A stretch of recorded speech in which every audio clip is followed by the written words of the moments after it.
¿Cómo están, Valquirias? Muy buenos días. Hoy que es domingo 2 de junio del año 2024, me da mucho gusto darles la bienvenida a esta sesión dentro del ciclo de justicia penal constitucional. Agradeciendo como siempre que se estén conectando y que el día de hoy nos acompañen para esta sesión tan importante dentro de esta temática que, como lo hemos compartido ya desde que iniciamos con este ciclo, la relevancia de conocer todo lo relacionado con el ámbito constitucional desde la visión penal. Hoy tenemos también, como siempre, a un gran invitado de lujo que le voy a pedir a la jefa Nau que nos haga favor de hacer la presentación. Nau, muy buenos días, ¿cómo estamos? Muy buenos días, doctor. Muy bien, gracias. Buenos días, Valquirias. Hoy tenemos con nosotros a Juan Pablo Vázquez Calvo. Es maestro en Derecho Constitucional por la Escuela Libre de Derecho y doctorante por el Centro de Estudios Jurídicos Carbonell. Ha desarrollado su actividad profesional principalmente en la función judicial, con incursiones en la investigación jurídica y actualmente trabaja en la primera sala de la Suprema Corte de Justicia de la Nación. Maestro, un gusto tenerlo hoy con nosotros el día de hoy y le cedo el uso de la voz para que comience con su plática. Muchas Bienvenido, gracias. maestro, gracias. No, doctor Regino, muchas gracias. Gracias por el espacio y la oportunidad de colaborar con ustedes. Bueno, hoy vamos a hablar de la jurisprudencia y su interpretación. Me gustaría, si están de acuerdo, hacer hacer la clase un poco dinámica e ir pues comentando sobre la marcha los conceptos que vamos a ver hoy. Ahí se ve la presentación. Todavía no, ya tiene autorizado la compartir pantalla, maestro, pero todavía Gracias. no Ok, alcanza a entonces disfrutar. voy a ponerla. ah, a ver, creo que Ahora sí ella. ya está. Sí, ya está. Gracias. Bueno, si les parece, ¿alguien quiere empezar por comentarme más o menos qué entiende por jurisprudencia? ¿Qué idea les evoca este concepto?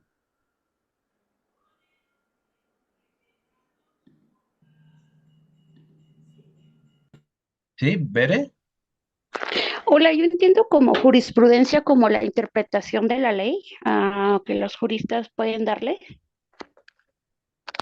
Gracias. Efectivamente, la jurisprudencia tiene, bueno, es un concepto eh, principalmente con dos significados. Los puse acá. Uno, permite entenderla como la ciencia del derecho en sí, o sea, a veces jurisprudencia hace que remite más bien al concepto de derecho, entendido como ciencia o disciplina que se estudia, y también el que tú correctamente señalas, la interpretación de la ley, que por supuesto esto es en un sentido amplio porque es interpretación de los tratados internacionales, constitución, leyes, reglamentos, en general, interpretación de cualquier instrumento jurídico. Aquí está su etimología, nada más para que la tengan como dato cultural, que proviene de juris, derecho, y providencia, que era previsión, es decir, tener conocimiento sobre las previsiones del derecho. Bueno, quisiera pasar ahora a quién produce la jurisprudencia. ¿Alguien podría decirme en estos niveles que están en pantalla, quién se encarga de producir la jurisprudencia?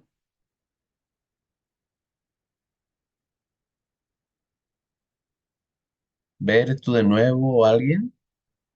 Licenciada Duarte,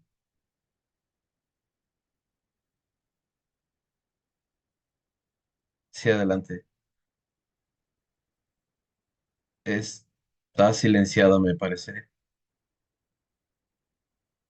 ¿Qué tal? ¿Ya me escucha? ¿Qué tal? Buenos Buenos días. días, ya la De escuchamos.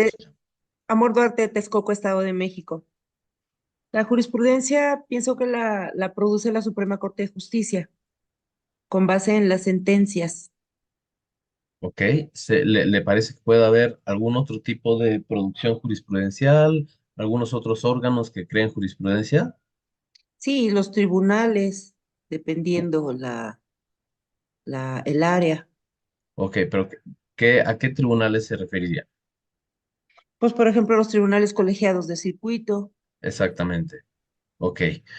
Bueno, esto lo puse como una cuestión previa porque la jurisprudencia no nada más es nacional y a las autoridades jurisdiccionales mexicanas, como vamos a ver más adelante, no las obliga únicamente la jurisprudencia emitida por la Corte o por los colegiados, que es una obligatoriedad jerárquica, es decir, la Corte obliga a todos, más adelante vamos a retomar esto, los colegiados pues es a las autoridades que estén bajo su jurisdicción, igual que los plenos regionales, y esta idea debemos mantenerla, es una obligatoriedad jerárquica, pero no solo se produce jurisprudencia a nivel nacional.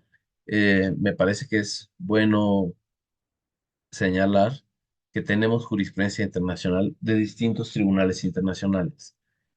Eh, ¿Alguien tiene idea de qué tribunales internacionales producen jurisprudencia y en qué Sí, materias? Mari Carmen, buenos días, adelante. buenos días, maestro. La Corte Interamericana de Derechos Humanos, Ujú. eh, bueno, tiene que ver en materia de derechos humanos, valga la redundancia, la jurisprudencia que emite, que evidentemente a través de los tratados que México ha firmado y es parte actualmente, se vuelve vinculante para México. Exactamente, a ver, me voy a detener tantito aquí. ¿Sabes cuál es, más bien, ¿sabes cómo se publica la jurisprudencia de la Corte Interamericana? Porque digo, en México en general sabemos, todo esto lo vamos a ver más adelante, pues sabemos que uno entra a la página del Semanario Judicial de la Federación y ahí están las tesis publicadas, uno pone en el buscador el tema que quiera y aparece. Pero a nivel internacional, ¿cómo funciona? ¿Cómo se publica una jurisprudencia internacional? Si no mal recuerdo, tal vez estoy un poco errónea, se encuentran en la página de la misma Corte Interamericana de Derechos Humanos y se buscan a través de de las resoluciones que ha dictado. También hay otras cuestiones que son las opiniones consultivas emitidas por la misma Corte y por la Comisión Interamericana de Derechos Humanos. ¿Ok? ¿Esas son jurisprudencia? Las resoluciones sí se vuelven de carácter jurisprudencial, sin embargo, las opiniones consultivas no. Gracias. Tienes razón. Mira, empecemos otra vez con este tema internacional. Los tribunales internacionales pues, existen de distintos tipos y con diferentes competencias. Hay tribunales internacionales en materia de derechos humanos y otros que no necesariamente ven esos temas, como la Corte Internacional de Justicia o tribunales internacionales comerciales, Tribunal Internacional del Mar, por ejemplo.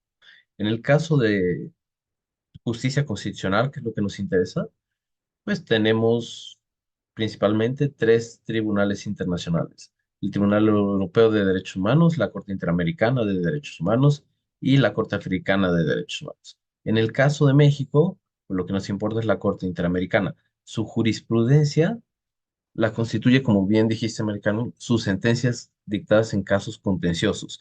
Y aquí es relevante comentar que se trata de un sistema de precedentes, es decir, obliga la sentencia completita de la Corte Interamericana en sus términos y si alguna vez han leído alguna, seguramente habrá pasado, o varias, se habrán dado cuenta que están divididas por párrafos. Recientemente, bueno, tendrá unos 4 o 5 años que la Suprema Corte Mexicana comenzó a homologarse también eso y todas las sentencias tienen párrafos ahora, antes no los tenían. Pero lo relevante es que las sentencias internacionales, por lo menos de la Corte Interamericana, nos obligan párrafo por párrafo. Ahora, comentas otra cosa muy relevante, lo de las opiniones consultivas. Mm, Recientemente llegó a la Suprema Corte una contradicción de criterios relativas si las opiniones consultivas son obligatorias o no para para las personas juzgadoras mexicanas. Eso, bueno, está el asunto pronto se resolverá y se va a determinar porque es relevante, pero también mencionaste, María Carmen, otra cosa importante, la incorporación de la jurisprudencia. ¿Cómo se incorpora la jurisprudencia internacional al derecho mexicano? ¿Alguien sabe? Es decir, si la Corte Interamericana dicta una sentencia, ¿cómo se hace esa sentencia obligatoria para México? ¿O por qué es obligatoria?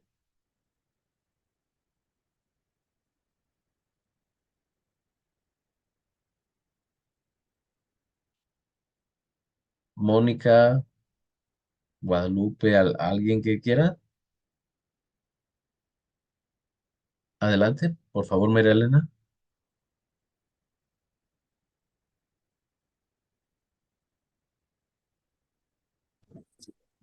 Bueno, Sí, sí, ¿me sí, escuchan? gracias. Perdón, disculpe, es que estaba en actividad. María Elena Santana González, del Estado de México, en la Facultad de la UNAM. Pues primero porque nos lo marca nuestra Constitución, nos señala qué es lo que se considera como leyes, empezando por nuestra Constitución y los tratados internacionales y aquello, bueno, en especial los tratados internacionales. Entonces, al haber una normatividad internacional como este caso, que es las sentencias de la Corte, eh, los jueces están obligados a considerarla al atender un caso. Entonces, a través de estos mecanismos es como surge la incorporación de estas leyes o de estas jurisprudencias internacionales. Ok, sí, muy bien. Esa es una parte. Hay otra, mira, voy a complementar un poco lo que dijiste. Gracias. Es cierto que, gracias a ti, es cierto que la propia Constitución ordena la obligatoriedad de los instrumentos internacionales. La Convención Americana, en este caso, pues establece que la Corte Interamericana es el máximo intérprete de la Convención y en ese sentido la jurisprudencia de la Corte es una extensión de la Convención Americana y al ser una extensión nos obliga a través de esa vía. Hay otra forma de incorporación. ¿Cuál es? Cuando la Suprema Corte Mexicana o los tribunales federales hacen suyos o suyas las razones de las sentencias internacionales. Es decir, si las salas o el pleno de la Suprema Corte utilizan argumentación internacional como si fuera propia, pues es una manera de incorporarla desde el derecho interno. Y la otra, la primera, es la que bien explicaste. Bueno, ¿quién más produce jurisprudencia? Avanzando un poco. A nivel nacional, tenemos tres órganos productores de jurisprudencia. La Suprema Corte de Justicia de la Nación, sea que actúe en pleno o en salas. Los plenos regionales. ¿Alguien sabe qué tipo de jurisprudencia producen los plenos regionales?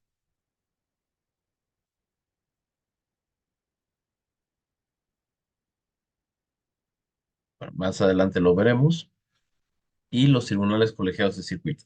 Y a nivel estatal, como también comentaban, hay algunos tribunales a nivel local que tienen anales de jurisprudencia o recopilaciones de sus propios pronunciamientos respecto al derecho estatal.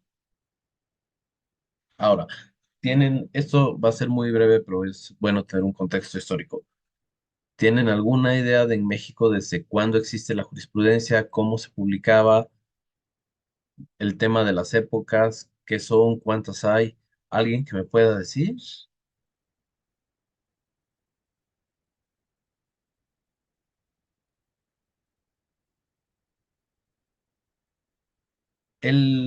La historia de la evolución jurisprudencial mexicana es bastante longeva. Eh, Podemos considerar que el punto de difusión relevante de nuestra jurisprudencia nacional empieza en la primera época, más o menos por 1871. Actualmente tenemos 11 épocas, no me voy a detener mucho en esto, pero insisto, como contexto es útil saberlo. Tenemos 11 épocas de la jurisprudencia. ¿Qué es una época? Un periodo de tiempo, generalmente bastantes años, en el que el derecho nacional está operando en determinado modo y luego hay alguna reforma o alguna transformación social que provoca que los tribunales interpreten las normas de otra forma o que la integración judicial cambie y se refleja todo eso en un cambio social judicial trascendente. Les decía que hay 11. Las primeras cuatro épocas son las de la jurisprudencia histórica. Esa jurisprudencia pues, no tiene valor jurídico para nuestro país. No nos importa ahorita, en términos de obligatoriedad, qué se dijo de la primera a la cuarta época, pero aquí están las fechas. La primera empieza en 1871 e inicia con la creación del Semanario Judicial de la Federación. Lo creó don Benito Juárez porque era necesario dar un poco de orden a la difusión del derecho nacional. Antes sí había jurisprudencia, no como la entendemos hoy. A ver, tengo que aclarar eso. La jurisprudencia de la que hablo, esa jurisprudencia histórica, no se trata de tesis como las estamos entendiendo ahorita, con rubro, criterio jurídico, no, eso es muy nuevo. Antes, por jurisprudencia se entendía la sentencia misma o acaso algún resumen relevante del criterio, pero generalmente pues era la sentencia porque eran mucho más breves que las actuales. Si no se publicaban en los periódicos, la gente no tenía forma de conocer las ideas judiciales del momento.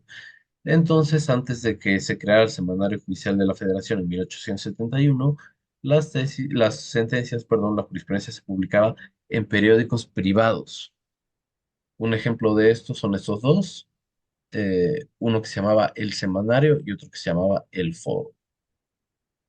Bueno, la segunda época va del 81 al 89 de 1800, la tercera de 1890 a 1897 y la cuarta, que es la última época de la jurisprudencia histórica, de 1898 a 1914, un poquitito antes de la Constitución de 1917.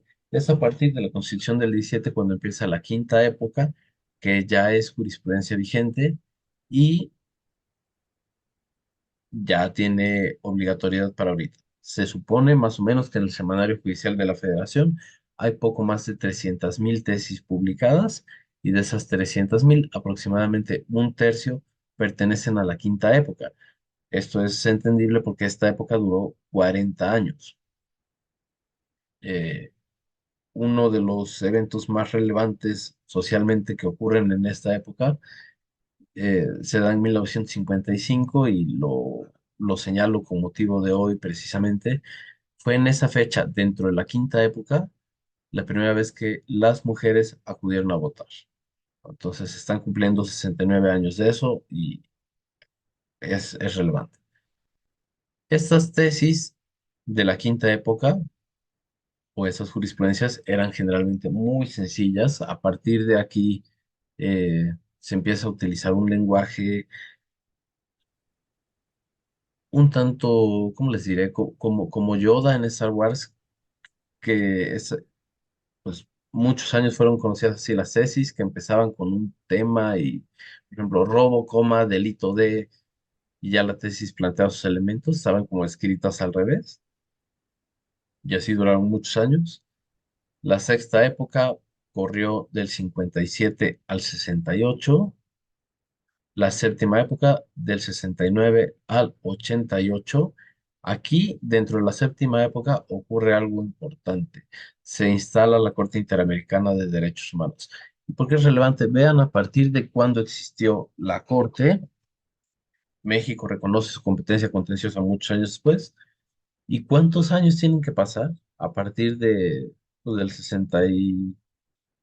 del 79 que se instala la Corte, básicamente hasta 2011, que es la reforma de derechos humanos, para que esta jurisprudencia internacional cobre relevancia constitucional?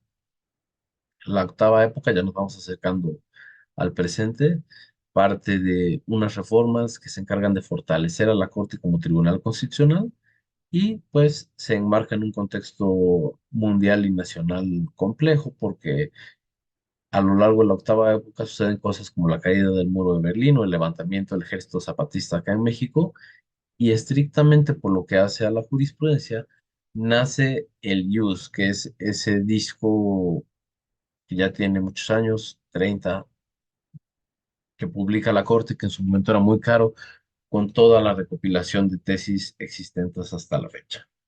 La novena época se da con las reformas de 1994 a la Suprema Corte, donde se sigue fortaleciendo como tribunal constitucional, se reducen los ministros y ministras de 26 a 11 y queda como actualmente la conocemos.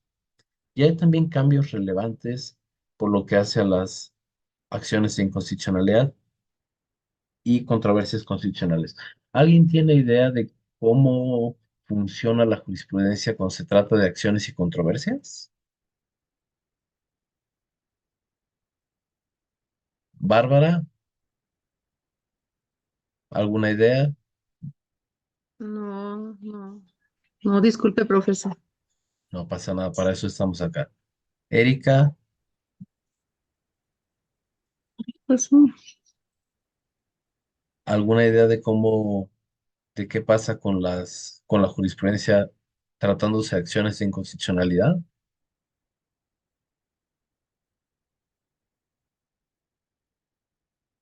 Les explico, aunque más adelante lo retomemos.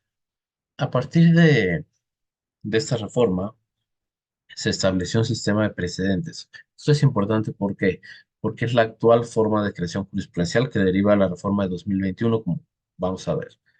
Pero tratándose de acciones de inconstitucionalidad y controversias constitucionales, pues en la ley reglamentaria correspondiente se estableció que las razones contenidas en las sentencias serían vinculantes si se alcanzaba la votación necesaria.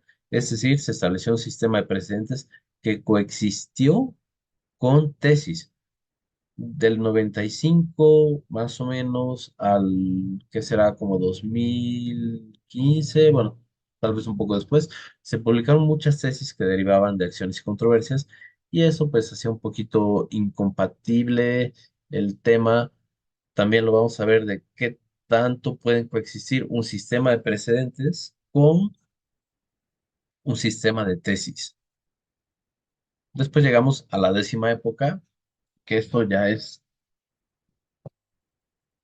en gran medida el derecho de los últimos 10 años, más o menos. O sea, nosotros estudiamos con la séptima, octava, novena y décima época y actualmente estamos viviendo la undécima.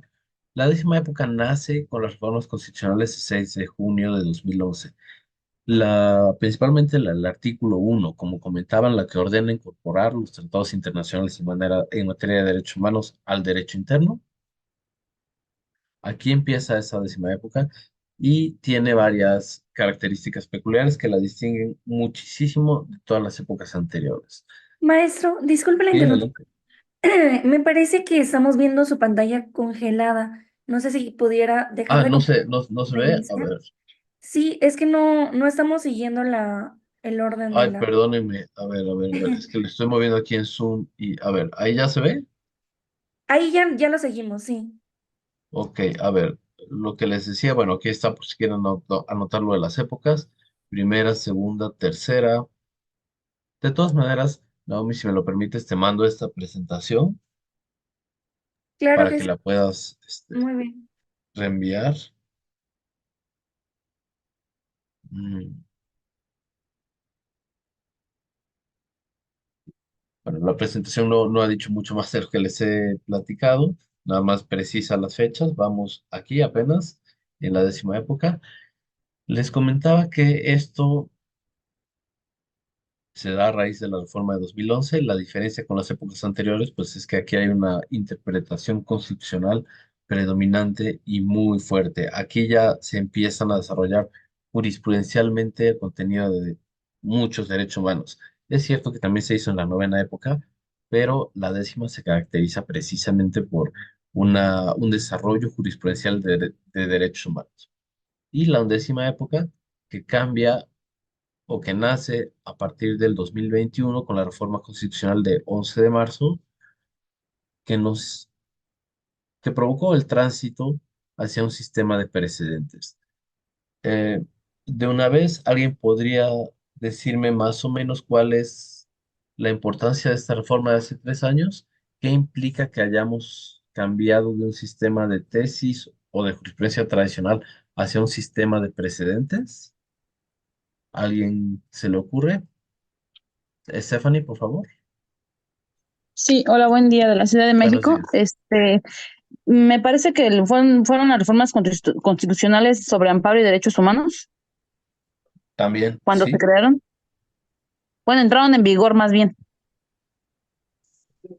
Ajá, pero ¿cuál es la diferencia o sea, la entrada en vigor del sistema de precedentes, ¿qué significa? Mm, ¿Qué es lo que cambia?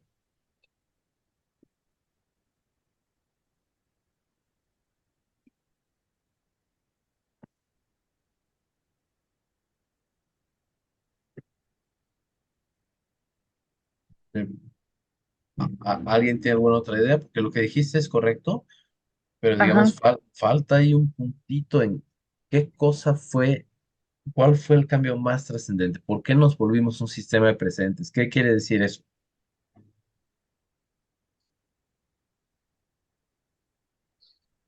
Janet, ¿querías participar, me parece? Romina, adelante. Hola, buen día, soy de la Ciudad de Buenos días. México. No sé si está hablando sobre que se necesitan tener cinco asuntos iguales o lo más cercanos a estar iguales para que se pueda generar una jurisprudencia aquí en la Ciudad de México. Bueno, aquí en México. No sé si de eso se trata. Más o menos. Sí, más o menos, porque lo que dices es una forma de creación de la jurisprudencia. A ver, Laura, por favor.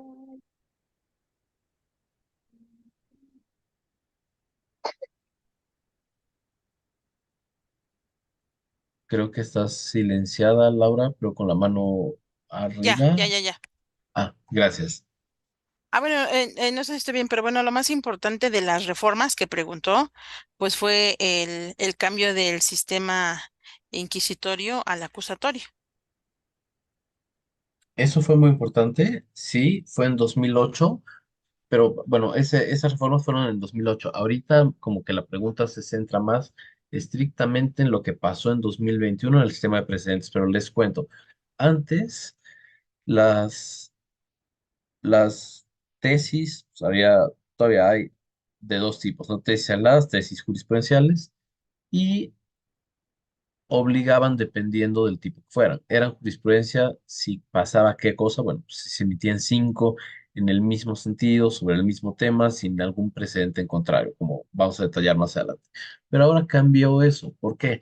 Al transitar a un sistema de precedentes, cada una de las sentencias que dicte la Suprema Corte, sea en pleno, si las vota por cuando menos 8 votos, o sea en las salas, si las vota por mayoría de 4 votos, cada una sentencia de esas va a ser jurisprudencia obligatoria para todas las autoridades judiciales del país, de la Corte hacia abajo. Esa es la importancia del sistema de precedentes. Ahorita voy a llegar en la presentación a esa parte. Ahora quisiera darles un panorama de en dónde tenemos en nuestro derecho el fundamento de la jurisprudencia, cuál es la ley que regula la creación jurisprudencial. ¿Alguien tiene idea de esto? ¿Qué ley es la que dice la jurisprudencia se crea de esta y esta forma? Se encuentra en la ley de amparo. Exactamente, gracias, es decir, está en la ley de amparo. 215, ¿Perdón? en el 215 de la ley de amparo. Así es, son varios artículos de la ley de amparo. Eh, el fundamento constitucional de, ay, permítanme, el fundamento constitucional de la jurisprudencia es el artículo 94. ¿Sí se ve en la presentación? 94 párrafos 11 y 12. ¿Qué es lo que se establece ahí? Que va a ser la ley la que fije la obligatoriedad de la jurisprudencia y la que detalle cómo se va a crear, a quién va a obligar, las votaciones necesarias y su operatividad. Esta ley que dice la Constitución, esto es textualmente el artículo 94, párrafos 11 y 12. La ley fijará los términos en que sea obligatoria la jurisprudencia. Se refiere a la ley de amparo. Como bien dijeron, es la ley de amparo la que desarrolla cómo se crea esto. Pero no todo lo que tiene que ver con creación o publicación de la jurisprudencia está en la ley de amparo. En la Constitución encontramos su fundamento, a quién obliga, más o menos quién la crea, partiendo de la idea de que la Suprema Corte de Justicia de la Nación es el máximo órgano del Poder Judicial de la Federación y ella crea jurisprudencia por precedentes y por contracción de criterios. ¿Qué otras cosas son relevantes sobre la normativa que rige la creación de la jurisprudencia? En la ley de amparo, pues, como también correctamente señalaban, se prevé de los artículos 215 al 229. El 230 está derogado. Hay otras cosas relevantes que es bueno que conozcan, que son unos acuerdos emitidos por la Corte, porque si en estos acuerdos, aunque no se regula propiamente la jurisprudencia, sí se regula su difusión. Comentábamos que el semanario judicial de la Federación y su Gaceta es el sistema creado en 1871 para la difusión de la jurisprudencia. Bueno, pues estos acuerdos, también más adelante viene un poquito más, establece cómo se difunde la jurisprudencia, porque eso es importantísimo. No se trata nada más de crearla, sino de cómo la conoce la sociedad. Se publica cada viernes, como vamos a ver. Entonces, Constitución, Ley de Amparo, Acuerdo General 16 del 2019, Acuerdo General 17 del 2019, que además de decir dónde se publica, establecen algunas reglas para su elaboración, la estructura de las tesis, y bueno, ahorita profundizaremos en eso, y hay más acuerdos que también tienen que ver con la creación de la jurisprudencia. Todos estos son acuerdos creados conjuntamente por la Corte, el Consejo o por el puro Consejo. ¿Por qué pongo estos? Porque son el fundamento de la competencia de los plenos regionales que han descargado de trabajo de creación jurisprudencial a la Suprema Corte. Antes existían los plenos de circuito que evolucionaron con estos acuerdos a los plenos regionales y que se encargan de crear jurisprudencia por contradicción de criterios. Eh, todos estos acuerdos los pongo para que les hagan llegar la presentación y bueno, tengan el panorama completo de qué leyes tienen que ver con la creación jurisprudencial. Ahora sí, ¿alguien sabe cómo se publica, cada cuánto se publica la jurisprudencia, por lo menos en México? Las tesis, ¿en dónde? ¿Qué días? ¿Alguna idea? ¿Cada viernes? Cada viernes exactamente. Seguramente han escuchado en Twitter, o ahora X, aquello de los viernes de jurisprudencia, porque es así, o sea, no es casual o no es capricho de alguien que sean los viernes, sino que así se ordena en los acuerdos que les enseñé. Se publica los viernes de cada semana y se publican no solamente tesis jurisprudenciales y aisladas de la Corte, los plenos regionales y los colegiados, sino también las sentencias de acciones de inconstitucionalidad, de controversias y de declaratorias generales de inconstitucionalidad. Si el viernes en que se va a publicar es inhábil por ser puente por cualquier razón, pues se publica hasta el viernes que sigue. Ahora sí.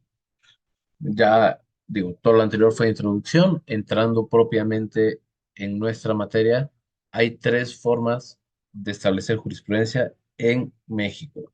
Y vamos a hablar estrictamente de nuestro país, porque en cada país es completamente distinto el sistema. Y estas son las tres que existen y que nos interesan.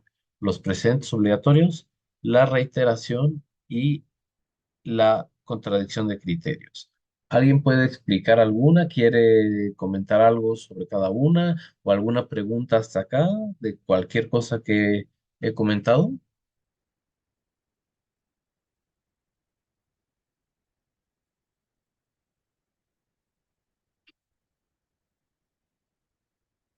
Creo que todo bien. Bueno, vamos a seguir. Estas son las tres formas de crearla. Vamos a detallar cada una más adelante. Pero por ahora veamos a quién obliga. Todos los tribunales del país están obligados por la jurisprudencia. Los tribunales administrativos también. ¿Cómo funciona? ¿A quién obliga la jurisprudencia? ¿Alguien que me lo pueda decir? Cristina, Clara, Cielo, ¿alguien que tenga alguna idea de cómo obliga la jurisprudencia?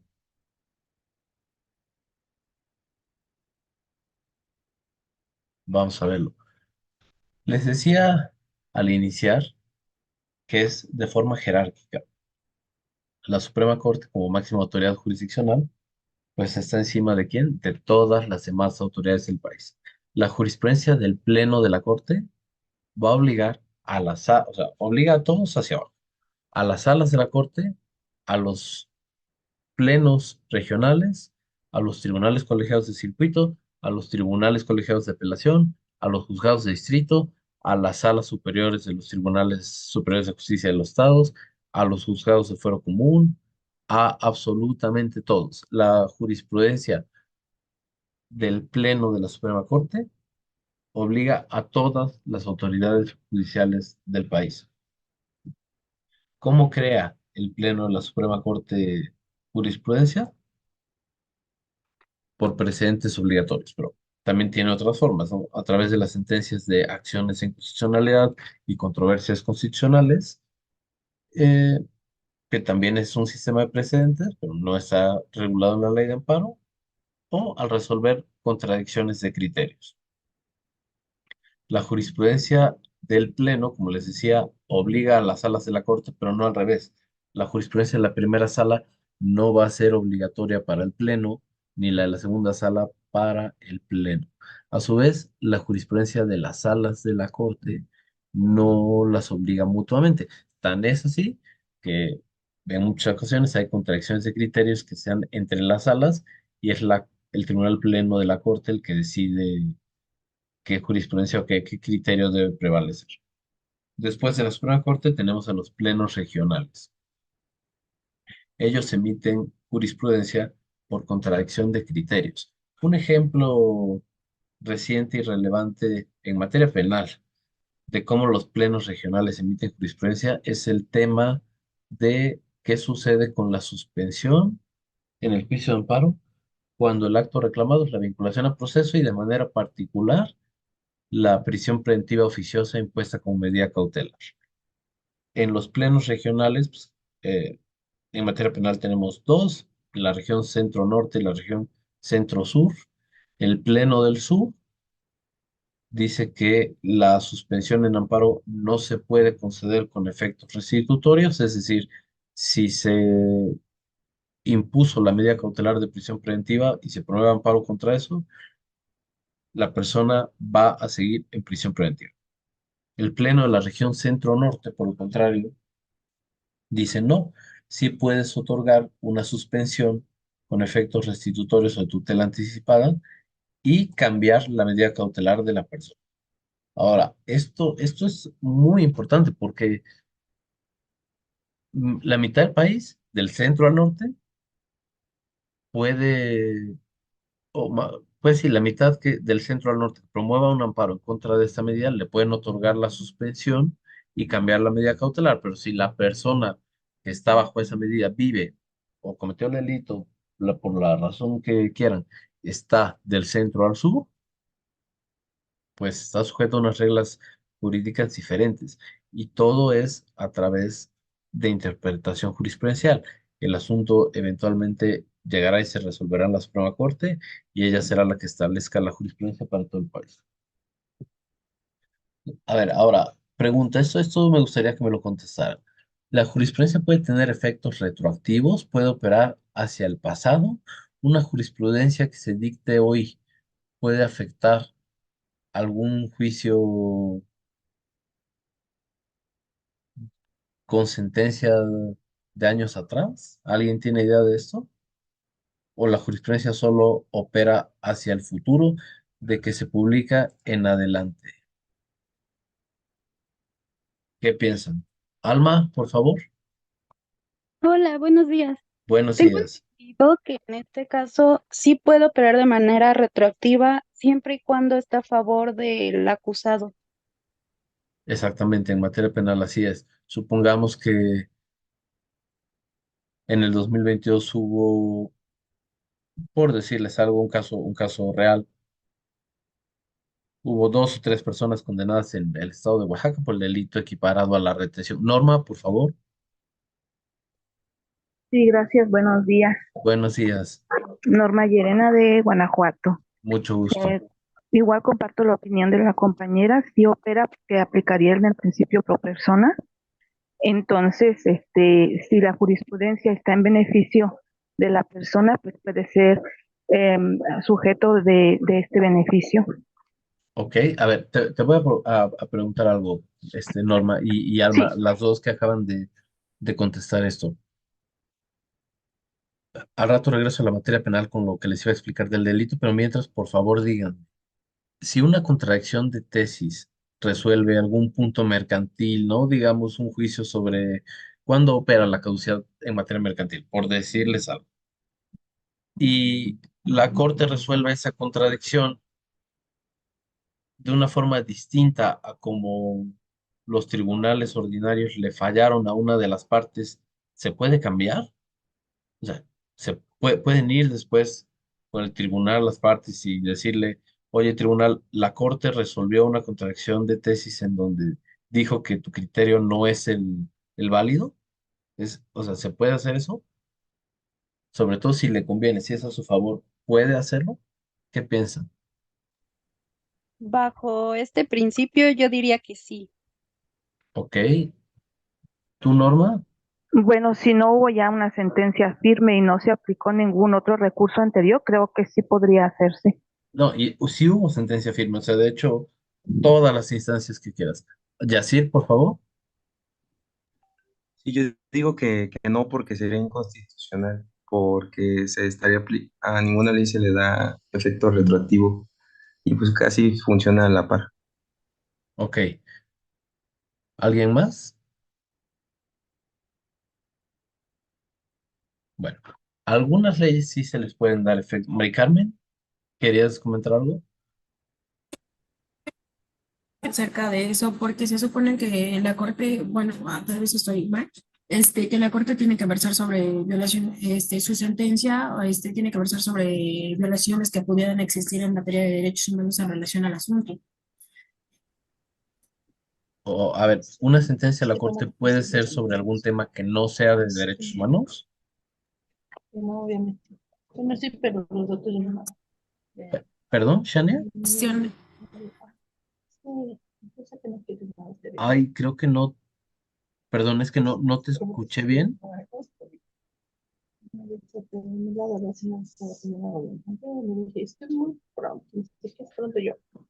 Disculpa, ¿podrías escribirlo? No sé si soy el único que no te escucha o qué pasa. No se escucha.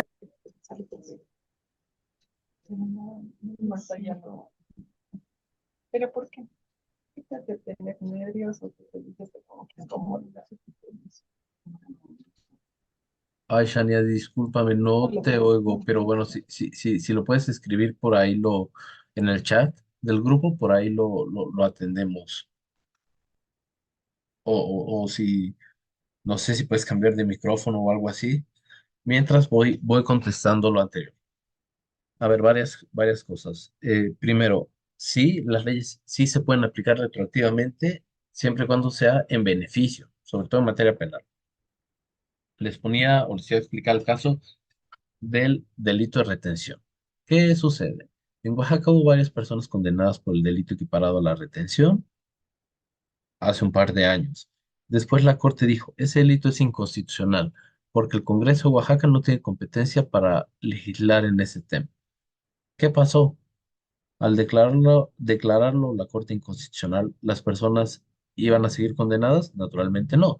Ahí, pues, desde luego, como es materia penal y bien sabemos, se puede aplicar un criterio jurisprudencial a situaciones pasadas porque opera en beneficio de la persona. No siempre es así, ni en todas las materias, pero bueno, este caso se los comento. Les preguntaba que qué sucede con las contradicciones de tesis que resuelven el asunto de una manera distinta como se les resolvió a las personas que motivaron la contradicción. Con la ley de amparo da la respuesta. El artículo 226 dice, la resolución que decida la contracción de criterios no afectará las situaciones jurídicas concretas de los juicios en los cuales se hayan dictado las sentencias que sustentaron los criterios contendidos. En general, las contracciones de tesis no afectan ninguna situación hacia el pasado, solamente hacia el futuro. Hay algunas excepciones, como ha establecido la segunda sala, eh, en materia de pensiones, pero es un poco diferente porque no afectan los juicios de donde derivan. Eso sí nos debe quedar muy, muy claro. Es decir, en una contracción de tesis, el resultado de la contradicción de ninguna manera va a afectar las situaciones jurídicas falladas, o sea, las sentencias que hayan dado lugar a la contradicción. Eso no va a pasar. El fundamento es el 226 últimos párrafos. Pero, pues la jurisprudencia posiblemente, o en algunos supuestos como los del delito que les comentaba, se puede aplicar hacia el pasado. Y también la segunda sala, les decía, ha dicho, bueno, considerando que la Corte tiene un criterio de jerarquía superior, hay muchas veces en que no se trata de una aplicación retroactiva de la jurisprudencia, sino simplemente una aplicación jerárquica. Y bueno, dudas, comentarios, preguntas hasta acá sobre cualquier cosa que haya dicho. Yacir, algún comentario? ¿Alguien? Ah, Mayra, por favor.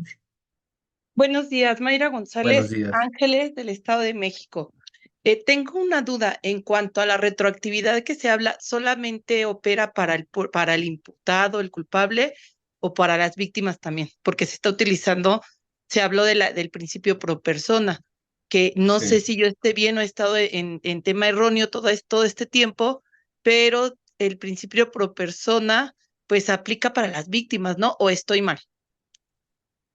Gracias por la pregunta. Mira, tenemos primero que distinguir dos cosas, ¿no? Es diferente la retroactividad de la ley o la aplicación retroactiva de la ley a la retroactividad de la jurisprudencia. Ahora, por lo que hace al principio pro persona, no solamente aplica para el imputado, solamente para la víctima. El principio pro persona es un principio interpretativo que permea todas las normas y todo el sistema jurídico y aplica para absolutamente todos. O sea, el pro persona no está limitado a una parte y así lo podemos ver en el primero constitucional. Permíteme.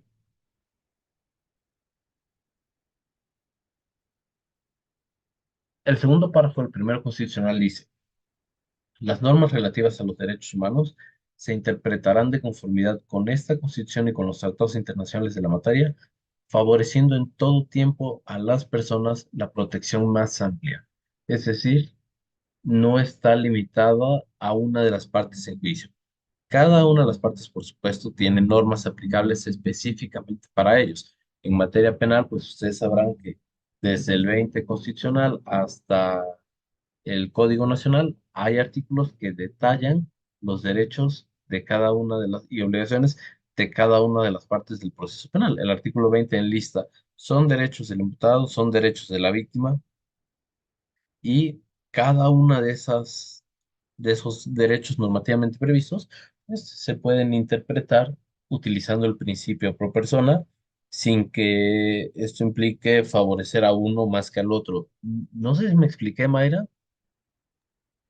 Y creo que yo he vivido confundida en cuanto a este tema. Pensaba que siempre el principio pro persona era nada más para las víctimas. Más sin No. embargo, regresando a a la jurisprudencia sería retroactiva para ambos también.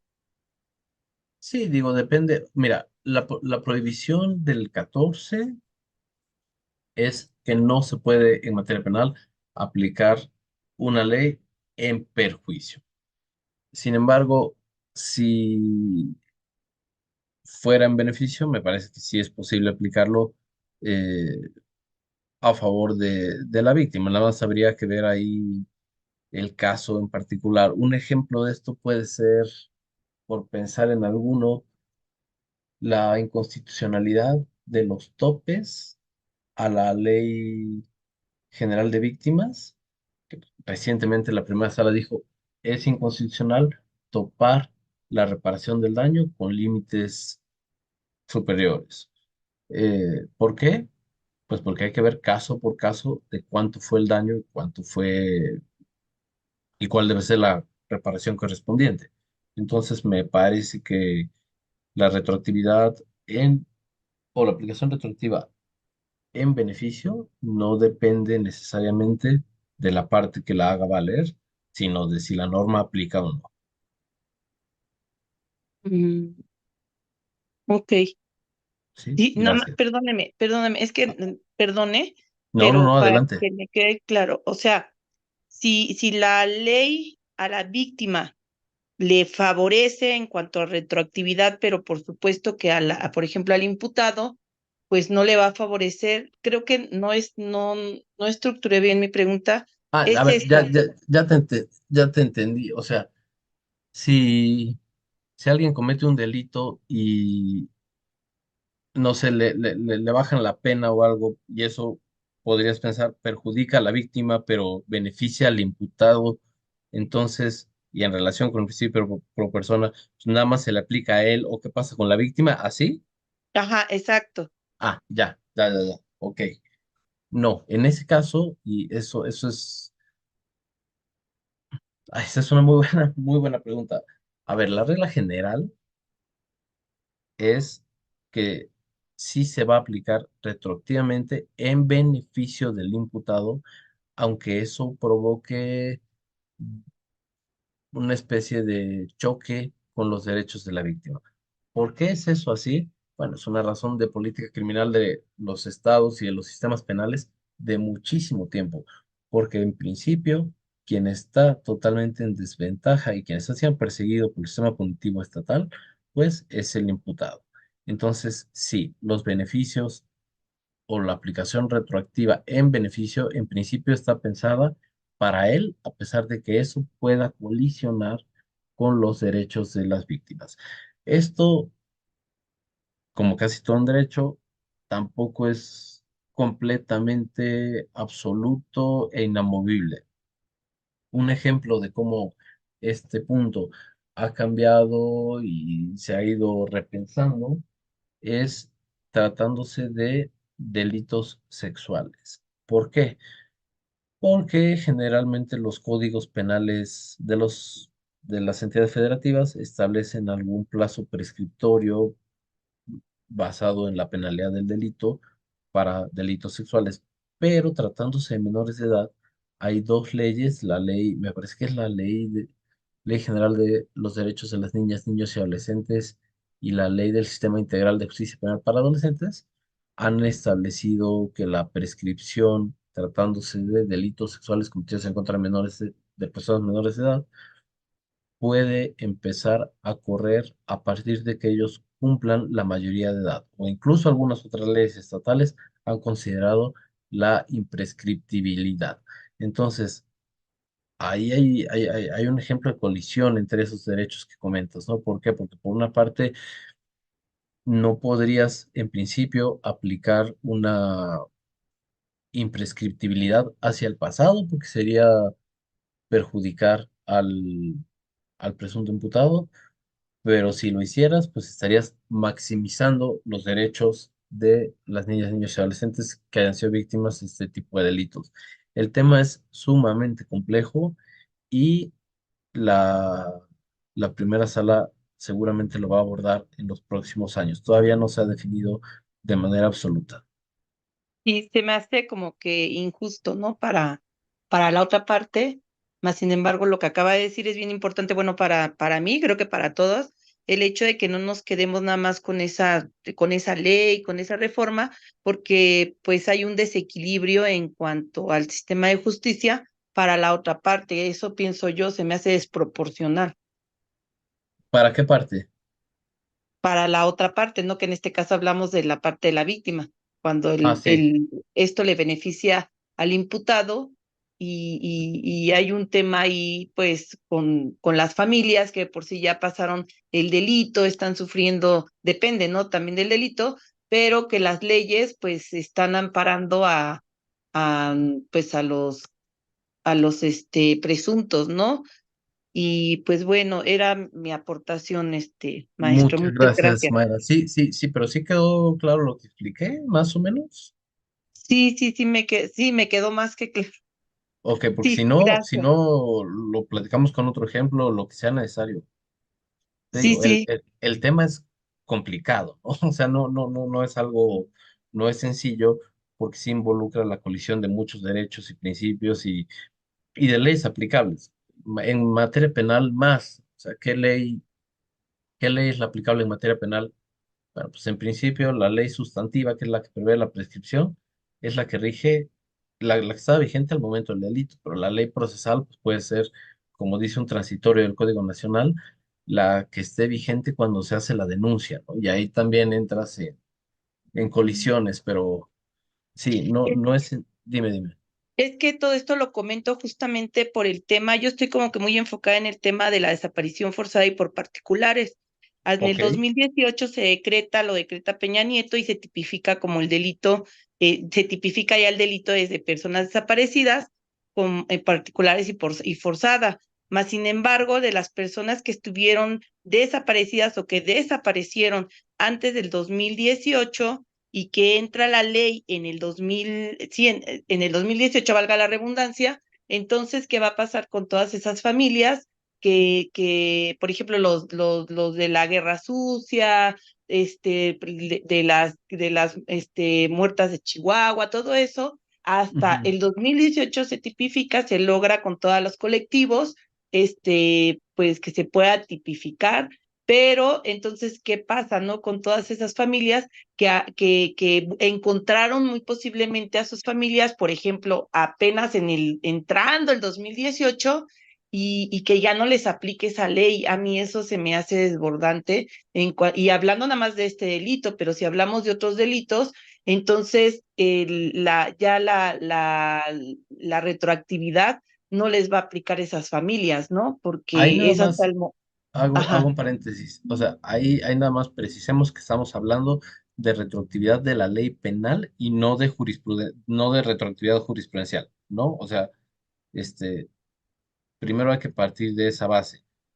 Y ciertamente puede dar lugar a situaciones injustas o de que sean muy cuestionables, que digan, es que cómo es posible que a una persona o si el delito pasó un día antes o un día después de que entrara en vigor, ya le aplica y a la otra no, y hace una diferencia jurídica abismal entre un caso y otro. Aquí nada más hay que tener presente también el principio de legalidad en materia penal y darse cuenta de que como política pública puede ser, o más bien es y ha sido a lo largo de la historia, muy delicado establecer delitos que operen hacia el pasado.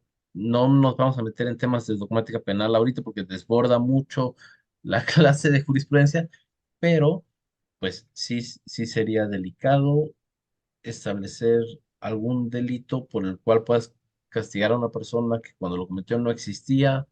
eh, pero bueno, te digo, eso es materia de derecho penal que ahorita creo excede un poco nuestra plática, Sí.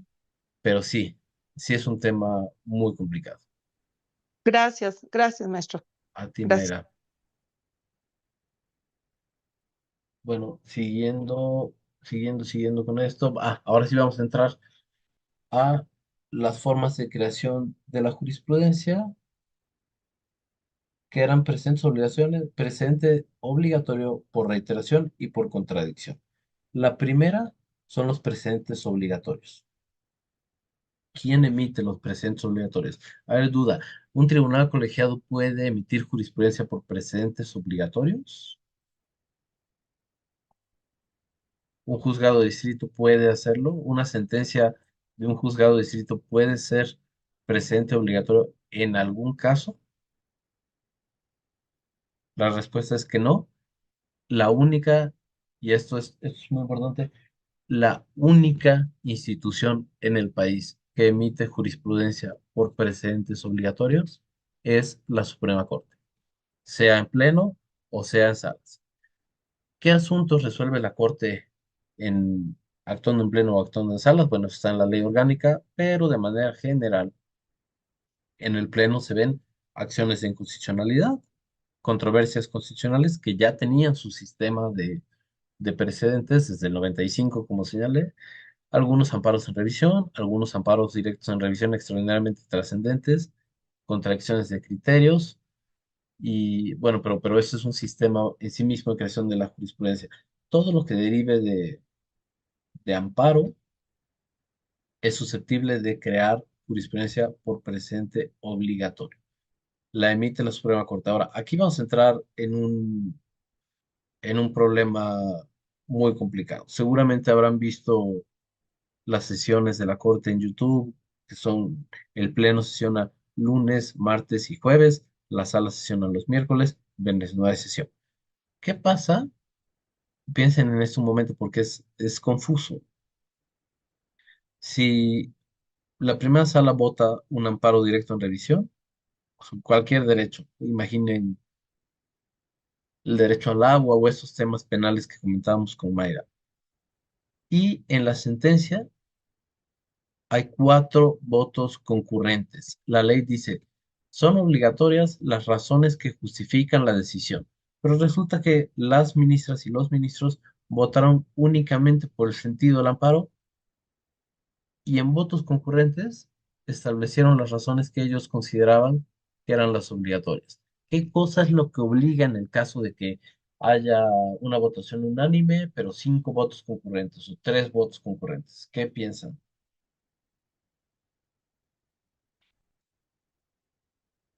¿Alguna idea? Sofía, Alejandra, Cristina, Perla, ¿alguien que tenga algún comentario sobre este punto? Maya, cualquier cosa. Adelante, Stephanie, por favor.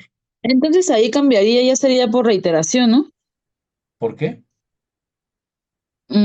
Porque como lo dices pues es por unanimidad, perdón, en un mismo criterio en 5 sentencias no interrumpidas por otra. Ok, Contrario. no, son sistemas diferentes. Yo lo que estoy preguntando, a ver, la reiteración es un sistema de creación jurisprudencial y los precedentes obligatorios son otro. Los dos son totalmente diferentes. Para Sí. empezar, este de precedentes obligatorios solamente lo puede producir la Suprema Corte. La jurisprudencia por reiteración la producen los tribunales colegiados. Mi pregunta iba más en este sistema de precedentes, que la Constitución y la ley dice, lo obligatorio son las razones que justifican la decisión si se toman por mayoría. Pero si no hay uniformidad en las razones que justifican la decisión porque hay votos concurrentes, entonces, ¿qué es lo que obliga?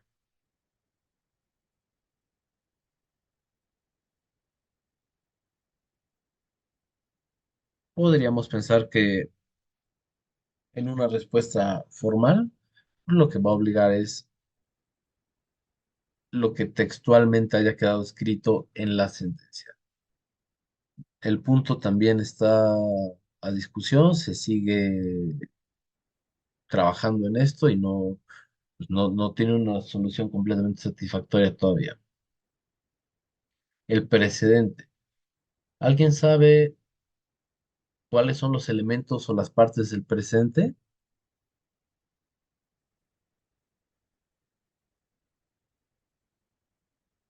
El precedente es una cuestión que por tradición corresponde históricamente a otros sistemas jurídicos, en particular al common law. Eh, Ahí se desarrolló una cosa que se llama doctrina del stare decisis, que quiere decir que los tribunales inferiores siguen los criterios de los tribunales de mayor jerarquía que ellos. De forma muy general, podemos decir que el presente tiene 2 partes, la ratio decidendi y la obiter dicta. ¿Qué es eso? La ratio decidendi, pues es el punto toral de la decisión. Si un artículo es constitucional o inconstitucional, las razones principales de eso van a ser la ratio decidendi del asunto. Y las obiter dicta son las razones adicionales. En la sentencia seguramente habrán visto que luego ponen a mayor abundamiento y argumentos complementarios. Bueno, esos no forman parte del precedente, sino las razones que sustentan la decisión. ¿Qué pasó en el 95? Se dio el carácter de precedente a las controversias constitucionales y acciones de inconstitucionalidad, a las sentencias. El otro, el otro sistema de creación de jurisprudencia es la jurisprudencia por reiteración. ¿Alguien quiere explicarla, comentar algo o hasta aquí alguna duda de cualquier cosa que he comentado desde el principio hasta ahorita? Cualquier pregunta, por favor, adelante, interrúmpanme.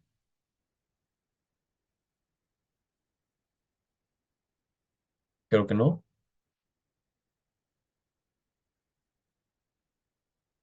Ok, seguimos.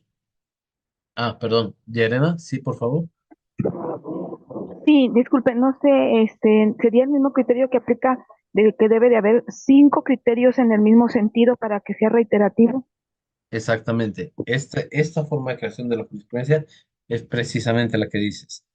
Dijimos que había tres formas de crear jurisprudencia. Por precedentes obligatorios, que nada más crea por precedente la Suprema Corte, por reiteración, que son los colegiados, y como bien dices, se trata de emitir 5 sentencias en un mismo sentido que no sean interpretadas y que no sean interrumpidas por otro. Antes me parece que la ley de amparo exigía que incluso se resolvieran en la misma sesión. Ya cambió eso, ya no tiene que ser en la misma sesión, eh, pero sí tienen que ser 5 en el mismo sentido que no sean interrumpidas. Adelante, Alma, por favor. En este caso, si ya van dos emisiones en el mismo contrario, la tercera sale en sentido contrario y se puede retomar y se sumarían otras 5 a partir de esa. ¿Sí me explico? Sí, tendría, o sea, digamos, se empieza a computar de nuevo. Eso, ¿sabes cuándo sucede eso? Cuando hay cambio en la integración de los órganos, ¿no? Digamos que un colegiado está compuesto por 3 magistradas, entonces dicta 2 sentencias sobre la constitucionalidad del artículo 1 de la ley A, y después cambian a una magistrada de descripción, llega un integrante nuevo, y bueno, pues ya no lo comparte, y la tercera sentencia sale en otro sentido. Se interrumpe y ahí tendríamos que empezar, o sea, a partir de la cuarta resolución, tendríamos que empezar otra vez el cómputo a ver si se alcanza la votación y los 5 en el mismo sentido. ¿Sí me explico? Sí, sí, muchas gracias. Ok. Hay, Aquí quiero hacer una pausa. Hay dos formas de estudiar la jurisprudencia. Podemos hablar de un análisis estático de la jurisprudencia o un análisis dinámico de la jurisprudencia. ¿Cómo es un análisis estático? Bueno, ver cómo son las tesis, las jurisprudencias en caso mexicano, en un momento específico en la historia. Y el análisis dinámico da lugar a algo que se llama líneas jurisprudenciales. ¿Qué es una línea jurisprudencial? La que un órgano jurisdiccional desarrolla a lo largo del tiempo y en el que va creando, bueno, va precisando elementos de algún derecho, características de alguna institución jurídica. La Suprema Corte tiene líneas jurisprudenciales sobre el derecho al libre desarrollo de la personalidad, sobre el derecho a la integridad física, sobre los actos de molestia. Entonces, cuando estudien jurisprudencia, siempre tengan presente eso. Pueden estudiarla en un momento en particular, ejemplo, qué se dijo en la novena o en la octava época de tal derecho, o una línea jurisprudencial que va a ser a lo largo del tiempo y cómo ha evolucionado el entendimiento de ese derecho. Llegamos ahora a la última forma de creación jurisprudencial, que es la jurisprudencia por contradicción de criterios. Aquí también me gustaría desarrollarla con ustedes. ¿Alguien sabe entre entre qué órganos puede darse una contradicción de criterios? Por favor, Stephanie. Sí, es entre las salas de la Suprema Corte de Justicia, los plenos regionales o entre los tribunales colegiados de circuito. Exactamente. Ok, vamos a seguir. Precisamente es entre todos ellos. Ahora, ¿entre qué tipo de asuntos puede haber contradicción? ¿Puedes decirme tú también? ¿Se vale que exista una contradicción entre una queja y un amparo en revisión? ¿O tienen que ser exactamente lo mismo? Sí pueden ser diferentes, Pueden me ser parece. diferentes. Antes de la reforma de 2021 se llamaban contradicciones de tesis. A partir del 2021 le cambiaron el nombre a contradicción de criterios. ¿Por qué? Porque se supone que no se trata únicamente de la contradicción de tesis entendida como el aspecto gráfico al que estamos acostumbrados, sino como el criterio del tribunal que dicta la sentencia. Entonces, ¿entre quién puede haber contradicción? Bien lo dijo Stephanie, entre las salas de la Corte, entre los plenos regionales o entre tribunales colegiados de circuito. La contradicción entre tribunales colegiados puede ser colegiados del mismo circuito, o sea, el primer tribunal colegiado en materia penal, en materia de amparo penal de la Ciudad de México, y el segundo, o entre un tribunal colegiado del circuito 12º y el 16. Las combinaciones son muchas. Lo relevante aquí es saber que si los colegiados son de una misma región, quien va a conocer de las contradicciones son los plenos regionales. Si son de distinta región, podría conocer la Suprema Corte. Eh, ¿Dudas hasta acá con esto? ¿Todo bien? Bueno, ¿quién sabe quién puede denunciar una contradicción de tesis?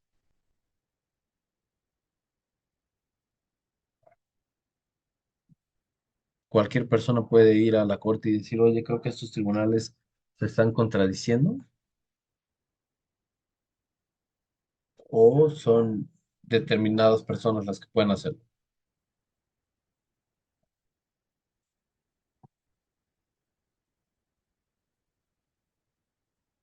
Por los ministros y ministras de la Suprema Corte de Justicia. Sí, sí, efectivamente ellos pueden denunciar. ¿Quién más? A ver, Norma, por favor. También pueden ser las partes que intervienen Perdón, es en la exactamente. contradicción. Así Sí. es.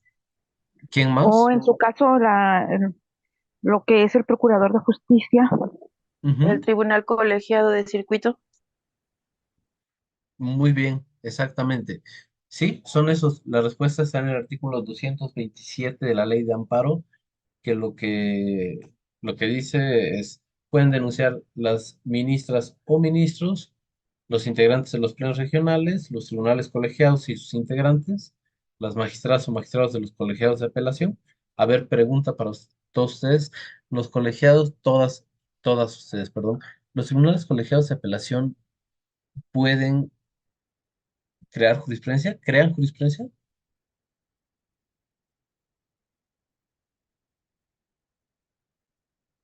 o solamente los tribunales colegiados de circuito. ¿Qué piensan?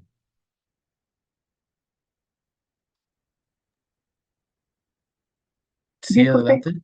sí, creo que nada más son los tribunales colegiados de distrito. No estoy, verdad, no estoy segura de la respuesta. Sí, estás bien. Solamente son los tribunales colegiados de circuito, los tribunales colegiados de apelación no crean jurisprudencia. También puede denunciar, como decían, las juezas o jueces de distrito, la o el fiscal general y las partes en los asuntos que motivaron la contradicción. Ahora, ¿quién resuelve una contradicción de criterios? Son dos los órganos competentes para conocer de una contradicción de criterios: los plenos regionales y la Suprema Corte. ¿Cuándo conoce la Suprema Corte de una contradicción de criterios? Cuando es entre las salas de la Corte, entre plenos regionales o entre tribunales colegiados de diferentes regiones. Cuando conoce un pleno regional, cuando la contradicción se suscita entre tribunales colegiados de una misma región. ¿Cómo se puede fallar una contradicción de criterios? Hay 5 formas en cómo se puede resolver. Se puede decir, sí, la contradicción existe, los tribunales efectivamente interpretaron un mismo punto de forma diferente, existe y debe prevalecer esta interpretación. ¿Ustedes creen que quien resuelve una contradicción de criterios debe siempre resolver como lo hizo alguno de los tribunales que están en contradicción, o puede resolver de otra forma?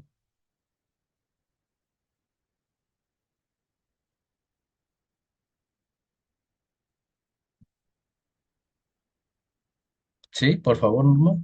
Ajá, puedes resolver en distinto sentido. Exactamente.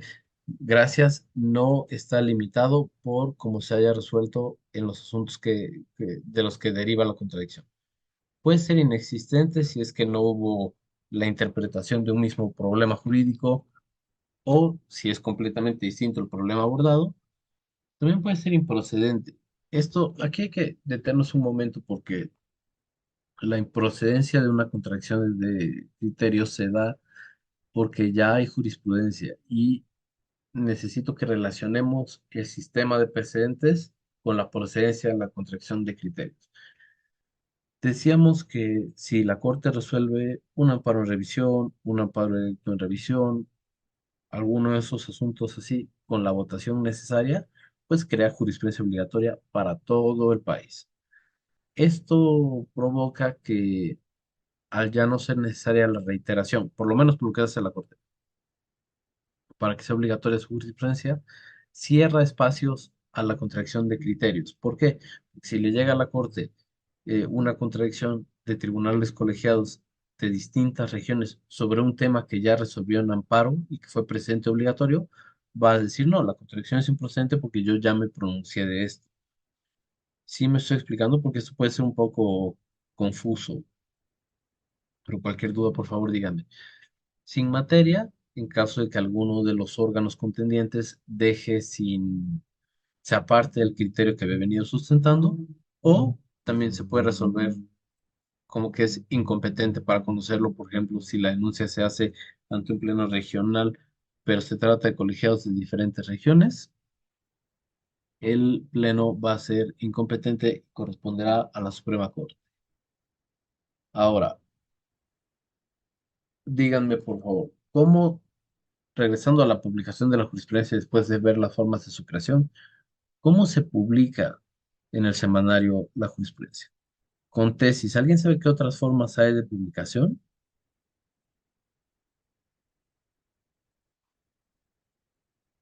Diana, Aide, Clara, alguien que quiera, Cielo, Brenda Paola, Bere, Jacqueline, ¿alguna idea de cómo se publican las tesis? ¿En dónde?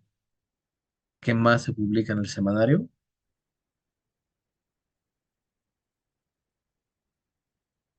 Vamos a verlo. Las tesis son las que todos hemos visto con esta integración. Rubro, hechos, criterio jurídico, justificación y datos de identificación. Ahorita voy a poner una. mm,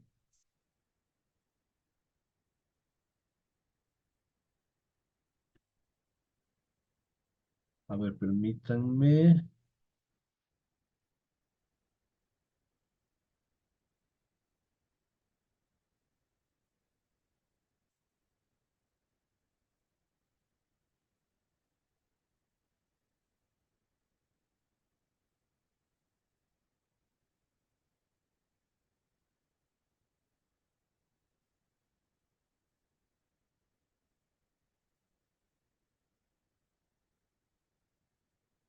Sí se ve lo que estoy compartiendo, la presentación y al lado una tesis.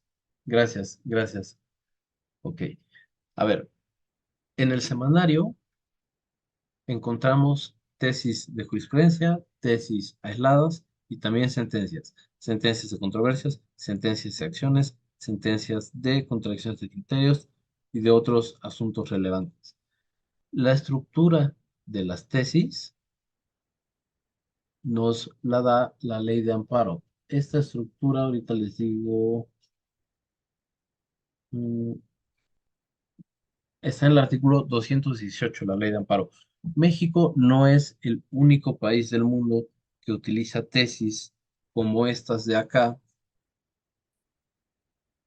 para publicar su jurisprudencia. Hay otros, déjenme comentárselos. Brasil también tiene este tipo de tesis, nada más que ahí se llaman súmulas, e Italia también las ocupa, se llaman máximas.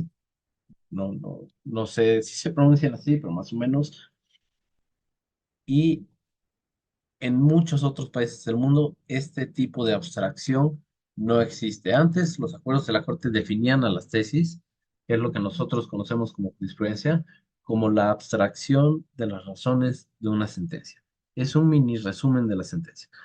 Pero aquí quisiera hacer mucho énfasis en algo.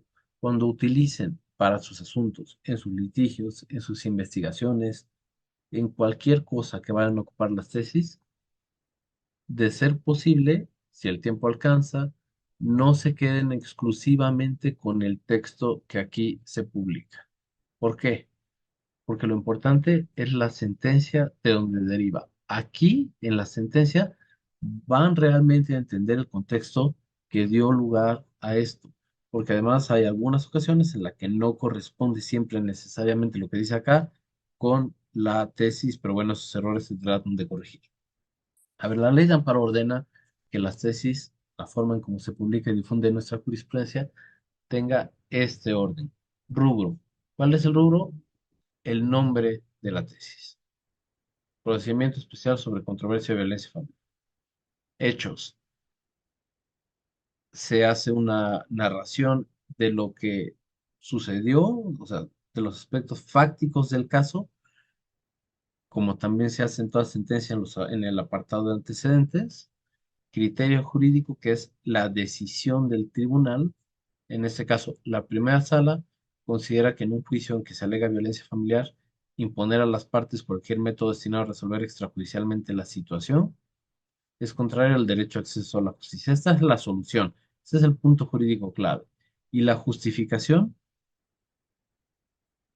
va a ser las razones que sustentan esto. La ratio decidendi.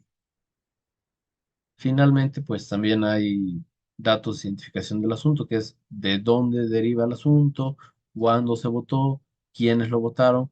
En este caso se vota por unanimidad de 5 votos. El ponente fue el ministro Juan Luis González, el secretario el doctor Fernando Sosa, el número de tesis y cuándo se aprobó. Es diferente esto, dice aprobado por la primera sala de sesión de 22 de mayo a esta fecha.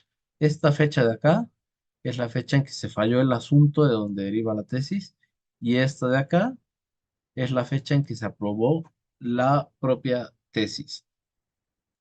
¿Alguna vez habrán visto que hay, esto se llama datos de identificación?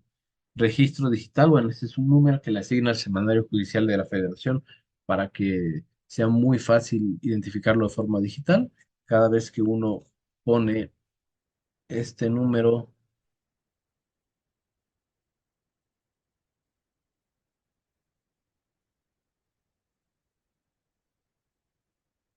algún número de registro acá, nos va a llevar directamente a la tesis. La forma, la manera formal u oficial de escribir el nombre de las tesis es esta. ¿Alguien sabe qué significa esa J882411? ¿Tienen alguna idea de estos números raros más o menos qué significan?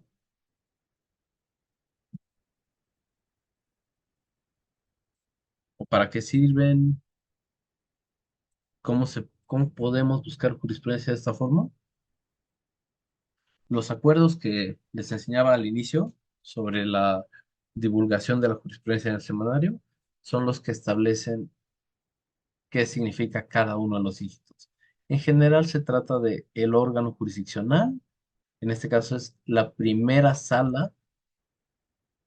Luego, si es una tesis aislada o jurisprudencial, el tomo del semanario, me parece que es esto donde se publica el año y la época.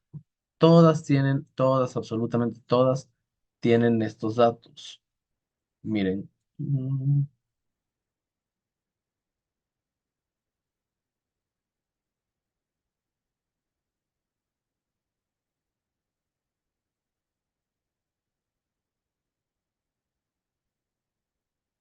Esta tesis es de un tribunal colegiado. ¿Cuál?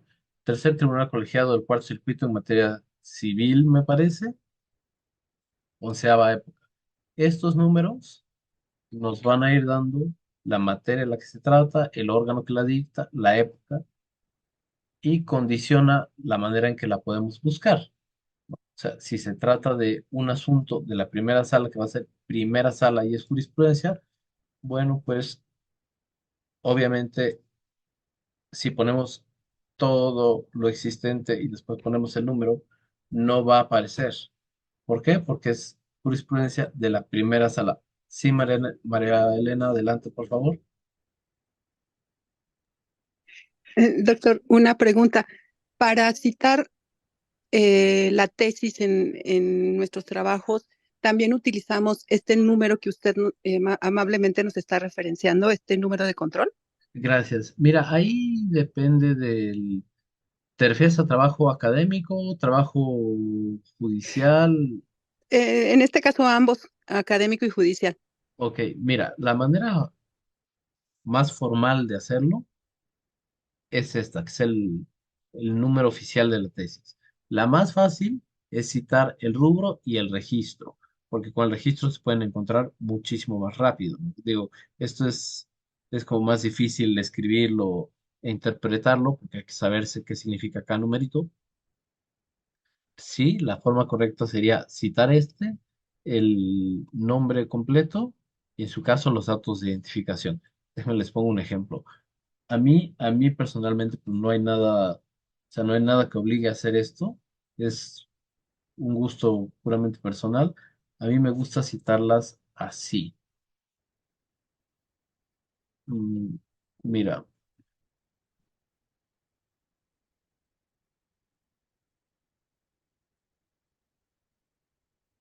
tenemos nuestra tesis. Yo pondría la tesis de número, rubro y datos de identificación siguientes. Puedo. O la tesis.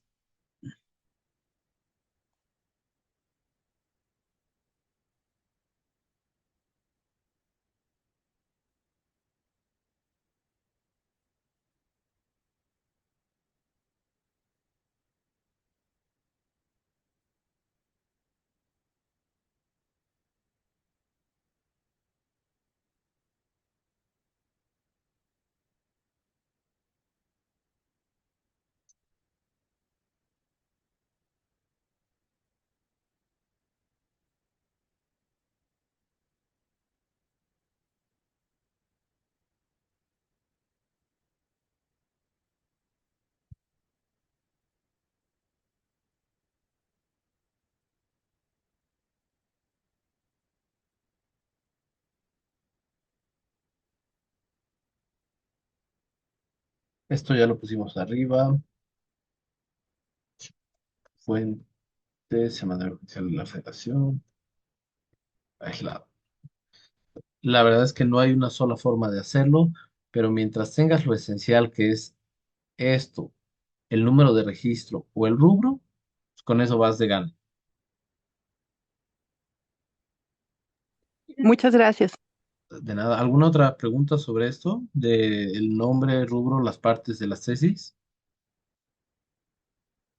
Ahora, bueno, si no hay, pasemos a lo siguiente. ¿Saben cómo buscar jurisprudencia? El buscador tiene una orientación semántica, es decir, trata de buscar por temas y también funciona con algunos operadores lógicos. ¿Alguien los ha utilizado? Ejemplo, usar comillas, usar asteriscos. ¿A- ¿Alguna de ustedes ha manejado este tipo de operadores? ¿No? Ok. A ver, si ponemos una palabra, por ejemplo, pre-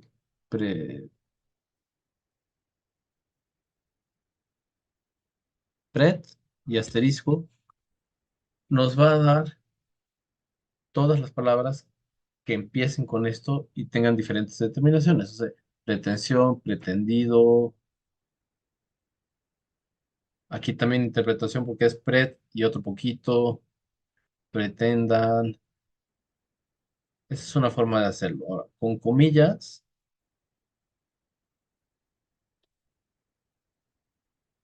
busca frase exacta. Ejemplo, prescripción, acción penal. Vas a seleccionar todo. Va a establecer, va a buscar el contenido exacto que pusimos entre comillas en las tesis. Esto se puede cambiar y se puede ir jugando con ello. Si ustedes quieren que la tesis tenga únicamente el rubro, solo en el rubro prescripción y acción penal para garantizar que sea alta. Sí, María Elena, perdón.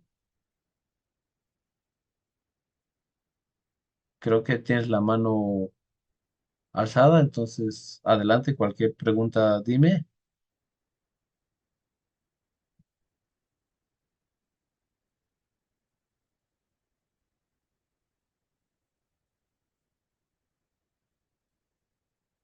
Ay, no, no te escucho.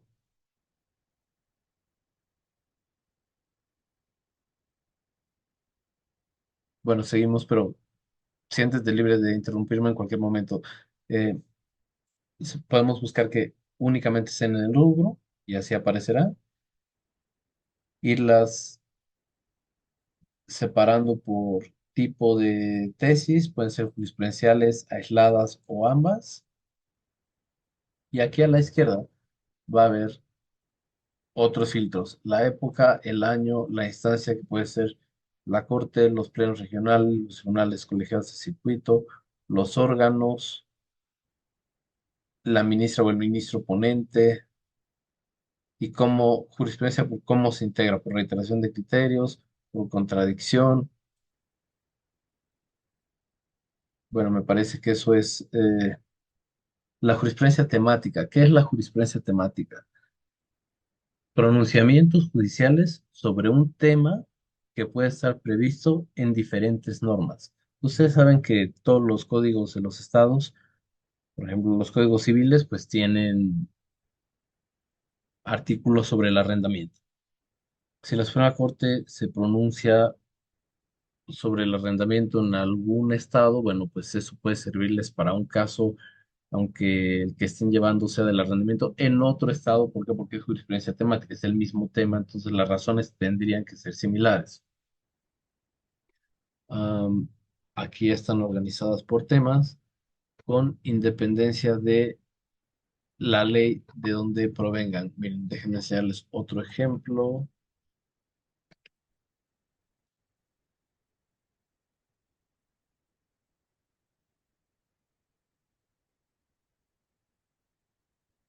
Permítanme, pongo la tesis, a ver.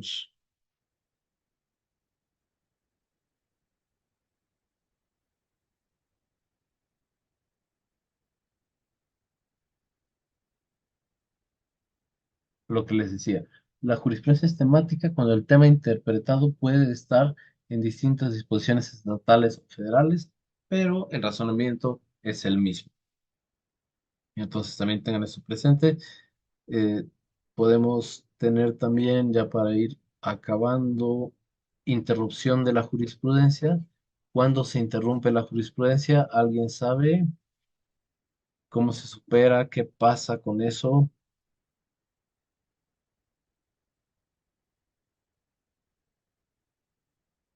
En principio los tribunales siguen sus mismos criterios, pero a veces dicen, en una nueva reflexión, concluimos que esto tiene que cambiar.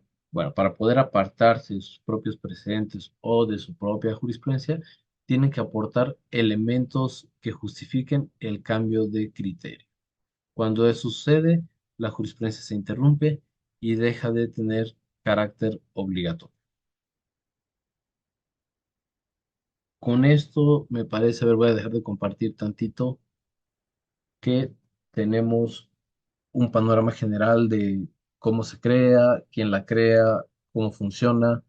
Otros puntos importantes que ya no vienen en la presentación, pero que es relevante que los comentemos también, es la jurisprudencia se puede someter a control constitucional. Es posible impugnar una jurisprudencia, es posible controlar la constitucionalidad de la jurisprudencia. ¿Qué se les ocurre? Por favor, María Elena. Marilena Santana, del Estado de México, de la Facultad de Derecho. Eh, Creo que no, yo lo que entiendo es que cuando se emite la jurisprudencia, en este caso por la Suprema Corte de Justicia, y como usted bien nos lo indicaba, cuando hay un cambio importante de criterios, bueno, pues ellos también asumen que no procede esa jurisprudencia, es decir, que el órgano facultado para esto, pues es la Suprema Corte de Justicia, y que después de que una jurisprudencia es emitida, pues es, digamos, como es definitoria. Entonces, entiendo yo que no hay ningún otro órgano debajo de la Suprema Corte de Justicia que pudiera impugnarla, a menos que hubiera esos cambios de criterio como usted lo ha mencionado. Eso es lo que yo considero. ¿Y qué piensas? Aprovecho ahora que tu respuesta es totalmente correcta, pero ¿qué piensas con relación a las tesis de los tribunales colegiados? Allí eh, pienso que la participación de la Suprema Corte de Justicia también es definitoria y que en su caso podría ser, no quiero llamarle corrección, pero sí aplicar los criterios que pudieran resultar no suficientes, digamos, por estar dando probablemente una interpretación equivocada de algún hecho en específico y que esté Exactamente. afectando los intereses, eh, digamos, de una persona o un grupo de personas. Así lo Así es. entendería. Sí, completamente, como muy bien lo explica María Elena, la jurisprudencia de la Corte está exenta de control constitucional porque la Corte es la última instancia judicial del país. Sin embargo, ella sí puede determinar de una u otra forma si la interpretación de los tribunales colegiados se apega o no a la Constitución. Entonces, aunque un tribunal colegiado tenga jurisprudencia en determinado sentido, si eso llega a la Corte, pues ella, sus salas o el Pleno puede decir, no, la interpretación de este derecho no es así, por más que sea jurisprudencia fijada en colegiado, y darle la vuelta, cambiarla, evolucionarla, como quieran llamarle, pero la propia de la Suprema Corte no. Ahora, ¿eso mismo se puede repetir, María Elena? ¿Qué piensas a nivel internacional? Justo es lo que le iba a preguntar. A Entiendo ver, que a dime, nivel ¿tú qué piensas? pienso que a nivel internacional la Suprema Corte de Justicia no puede hacer modificaciones a lo que un órgano internacional ha emitido como jurisprudencia. Sin embargo, podría dar los argumentos suficientes para, eh, no quiero decir dejar de aplicarla, pero creo lo hemos vivido con el caso de, digamos, en este caso eh, con la prisión, digamos, oficiosa, Ujú.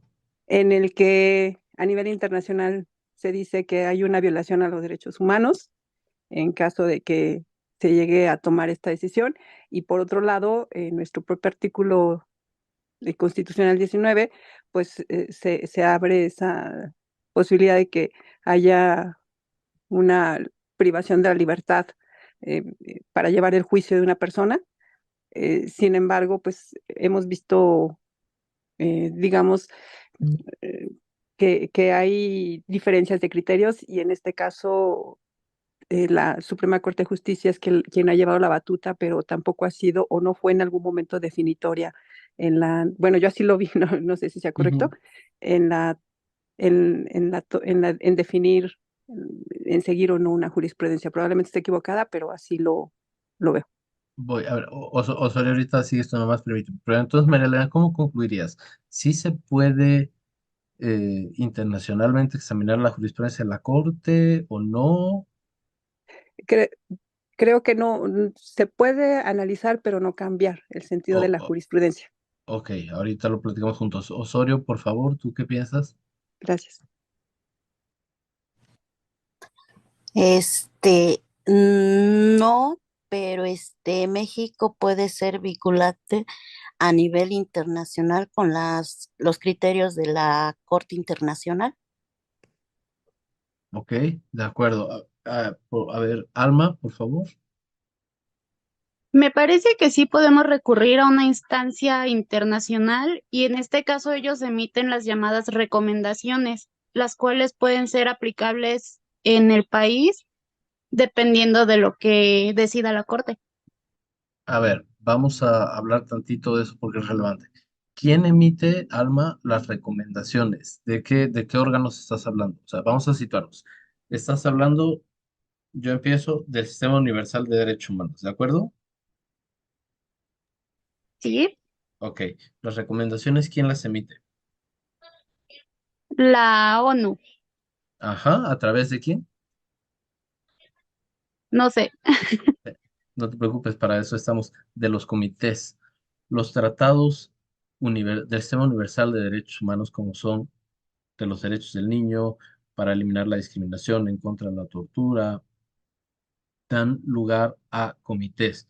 Tenemos el Comité de Derechos Humanos, el Comité en contra de la tortura, el Comité para los Derechos de los Trabajadores, el Comité para los Derechos de los Migrantes, Comité para la Desaparición Forzada, y esos comités dictan precisamente, como está diciendo, recomendaciones, pero hay una cosa relevante. Los comités y sus recomendaciones no emiten propiamente jurisprudencia. A ver, ahí va. Recientemente la Corte se pronunció sobre esto.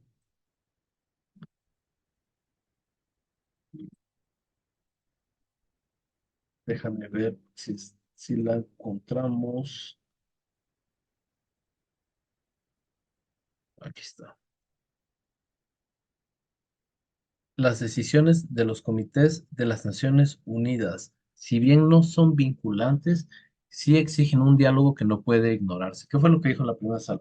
Este tipo de recomendaciones de los comités no son vinculantes, son soft law, ¿no? ¿Qué quiere decir? Bueno, que son directrices interpretativas que tiene que cumplir. Esto no tenemos que confundirlo con otro tipo de mecanismos que se llaman acciones urgentes, que también tienen los comités, pero que tampoco son jurisprudencia, sino que son, en el caso de la desaparición forzada, pues una especie de medidas para encontrar a la persona. Déjenme ver si les puedo compartir esa otra tesis.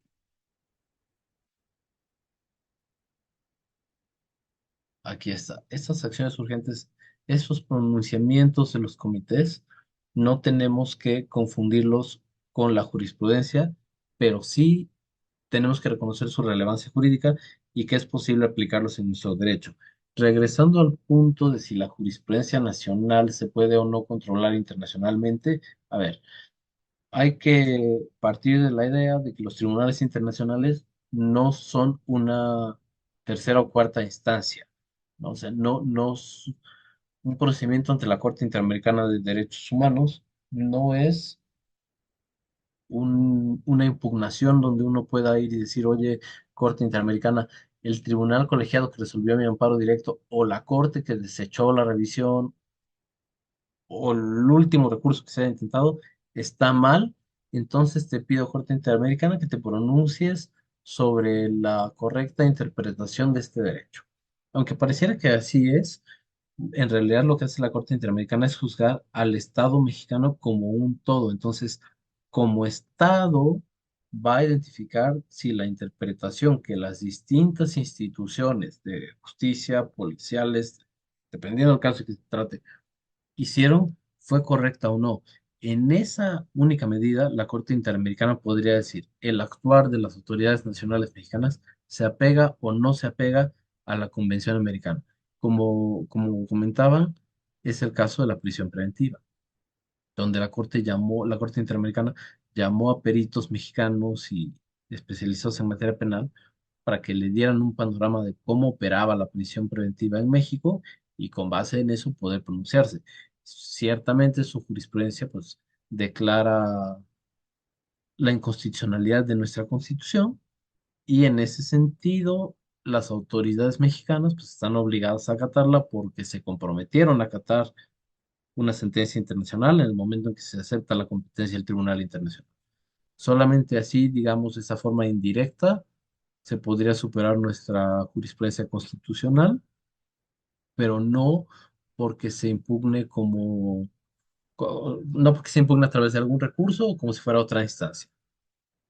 Y me parece que con esto, bueno, perdónenme, no sé si generalmente haya recesos o no, yo me seguí, pero pues me parece que con esto ya estamos terminando, ya terminamos, pues, si es que no quieren platicar alguna otra cosa, dudas, cualquier pregunta o tema relativo, es el momento.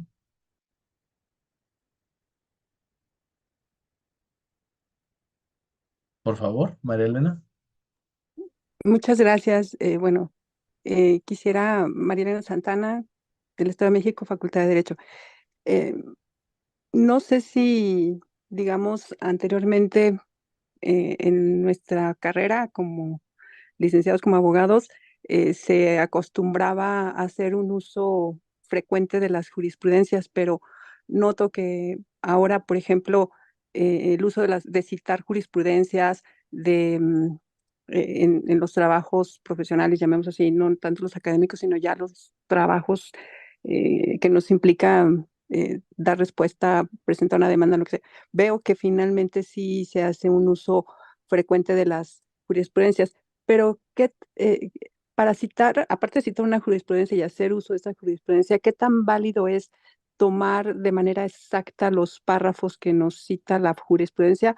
O bien, para hacer un trabajo se tiene que tomar, sí, los párrafos, pero ir adecuando el caso a tratar con esta jurisprudencia. No sé ahí qué, qué usted pueda recomendar. Gracias. Gracias. Mira, la jurisprudencia es la interpretación de la ley o de algún derecho. Por supuesto que hay personas, abogadas, que copian textualmente párrafos de las jurisprudencias, de las tesis, y la argumentación la hacen propia, ¿no? Como si fueran sus propios agravios. Y bueno, ahí no te puedo decir otra cosa más que depende de la estrategia de cada persona litigante. Si a la persona le sirve la, el, o sea, si la argumentación se ajusta perfectamente al punto que está intentando demostrar, pues que la ocupe. Desde luego, para mí, pero esto es una opinión puramente personal, para mí siempre va a ser mejor citarla, o sea, reconocer, este tribunal dijo esto y es exactamente aplicable al caso que tengo por estas razones, más allá de hacerla propia. Gracias. De nada. ¿Alguna otra?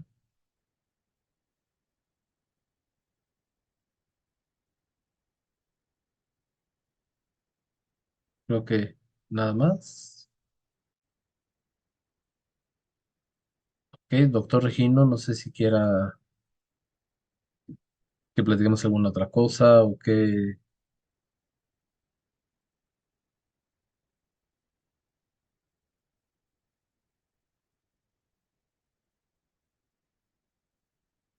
algún otro aspecto que me haya faltado. No, maestro, me parece que ya se han cubierto el tema. De igual manera, entiendo que tendremos la próxima sesión también con usted. Entonces, Sí, igual aprovechamos que las Valquirias tengan la oportunidad de revisar su presentación de nuevo y si tienen alguna duda, con gusto la vamos viendo la próxima sesión. por favor. Y bueno, aprovechando, ¿les gusta esta metodología interactiva? ¿Prefieren que nada más explique yo algún comentario al respecto? La otra clase va a ser sobre acciones y controversias, acciones en constitucionalidad y controversias constitucionales. Ahí es diferente porque ya son medios de control abstracto de constitucionalidad y bueno, es más complejo que esto y tenemos que ver la ley, que ver casos, pero si la metodología de la clase la prefieren de otra forma, por favor, díganmelo, o si quieren que sea interactiva, así le seguimos. Como ustedes, abogadas, me indiquen, lo vamos ajustando. Muchas gracias. Me parece que vi comentarios muy positivos respecto a la metodología en nuestro grupo. De igual manera, Valquirias, si tienen algún comentario, este sería el momento, si no para ir despidiendo a nuestro ponente.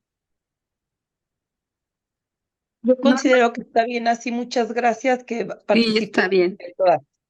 Interactivo está mejor. Interactivo, por favor. Qué bueno que les gustó. Norma, Sí, coincido con las compañeras. Gracias. ok, perfecto, pues así lo mantenemos. muy bien, pues no queda más que agradecerle, maestro. Muchísimas gracias por su tiempo. Esperamos con ansias verlo la próxima semana. Y Valquirias, como ya es tradición, pueden ir encendiendo sus micrófonos para despedirse del ponente. Muchas Gracias. gracias, doctor. Excelente Gracias, doctor. ponencia. Gracias, Gracias, le doctor. agradezco. Gracias por su Ilustrativo ponencia, todo. agradezco por Gracias a los Muchas ustedes. gracias. Muchas gracias. Muchas gracias. Gracias. Vayan a votar. Sí. Bye, bye. Yo ya Hasta iba. Buen luego. domingo. Gracias, Bye. licenciada Naomi. Gracias, Naomi. Gracias, Ya doctor. vamos para Muy bien, nos vemos la próxima semana. Hasta luego, Hasta tengamos un luego. buen fin de semana.